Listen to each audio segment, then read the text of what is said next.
গ্রামে। Hello guys, আসসালামু আলাইকুম। আজকে আপনাদেরকে আমি একটা গান শেখাবো। আপনাদেরকে আমি একটা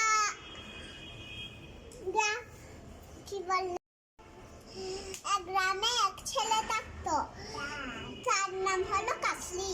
আর তার একটা ছোট্ট ভাই থাকতো। তার মা বলে তাকে দুধ খেতে, ছোট্ট একটা বেবিটাকে। তারপর সে খেতে চায় না।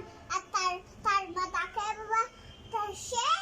সে মেঘের উপর উঠে বলে আমি দুধ খাবো না। আর তার মা বলে দুধ খেলে তুমি বল বাঁধতে পারবে, শক্তি হবে তোমার।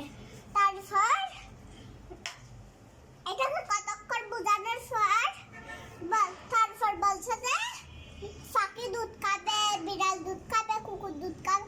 তারপর বলছে